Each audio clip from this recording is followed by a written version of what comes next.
আসসালামু আলাইকুম। আজ আবারও হাজির হলাম নতুন একটা রেসিপি নিয়ে। আজকের রেসিপি প্রেশার কুকারে পায়েস বানানো। ঝটপট এই পায়েসটা বানানো যায়, আর মাত্র 10 থেকে 15 মিনিটের মধ্যে এই পায়েসটা রেডি করা যায়। বিশ্বাস হচ্ছে না তো? আসুন দেখে নিই তবে কিভাবে এই প্রেশার কুকারে পায়েসটা বানিয়েছি। প্রথমে আমি 1.5 লিটার দুধ নিয়েছি। দুধটাকে হালকা গরম করে নিচ্ছি। এখানে আপনারা সরাসরি কাঁচা দুধও ব্যবহার করতে পারেন। তারপরে আমি একটা বাটিতে নিচ্ছি 1 বাটি চাল। চালটা আপনারা কম বা বেশি করে নিতে পারেন। আমি এখানে নিয়েছি পোলাও চাল। এখন চালটাকে ভালো করে পরিষ্কার করে ধুয়ে নিব। হাত দিয়ে কচলে কচলে আমি চালটাকে পরিষ্কার করে নিব যতক্ষণ না সাদা পানি বের হয়। এভাবে করে আমি চালটা ধুয়ে নিয়েছি। এখন আমি এখানে দিচ্ছি তেজপাতা, কয়েকটা এলাচ, আর দিচ্ছি দারচিনি। এখন সবগুলোকে মিলিয়ে আমি দিয়ে দিব প্রেশার কুকারে।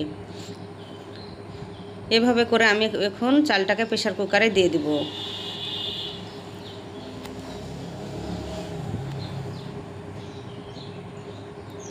আর চালটা সিদ্ধ করতে আমি সাদা পানি এখানে ব্যবহার করব না।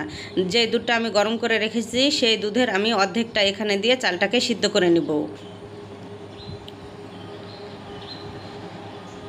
সাদা পানি দিয়ে সিদ্ধ করলে পায়েসটা খেতে মজা লাগবে না। এখন আমি দুধটাকে দিয়ে কয়েকটা সিটি উঠিয়ে নেব। মাত্র 3টা সিটি উঠিয়ে নিলেই চালটা সিদ্ধ হয়ে যাবে। দেখে আপনারা বুঝতে পারছেন কতটা সিদ্ধ হয়ে গেছে।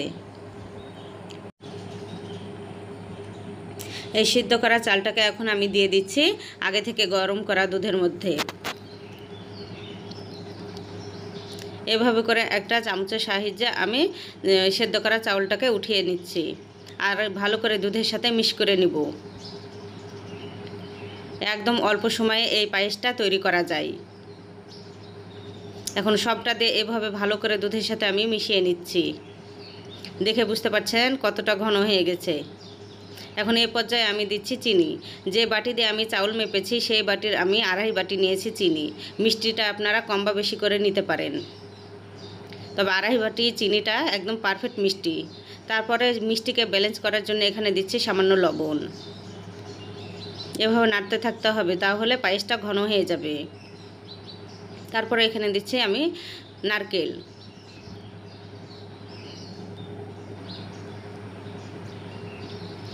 আপনারা নারকেলটা বাদও দিতে পারেন। পায়েসটা ফুটে উঠেছে, আর নামানোর আগে আমি এখানে দিয়ে দিচ্ছি কিছুটা কিশমিশ। এখন ভালো করে নেড়ে চেড়ে আমি পায়েসটা নামিয়ে নেব। দেখে বোঝা যাচ্ছে কত সহজে ঝটপট এই পায়েসটা রেডি হয়ে যায়। খুবই অল্প সময়ে 10 থেকে 15 মিনিটের মধ্যে এই পায়েসটা রান্না করা যায়। দেখে বুঝতে পারছেন কতটা লোভনীয় আর কতটা সুন্দর হয়েছে এই পায়েসটা। খুবই সহজে এই পায়েসটা বানানো যায়। মেহমানকে বসিয়ে রেখে আপনারা এই পায়েসটা রান্না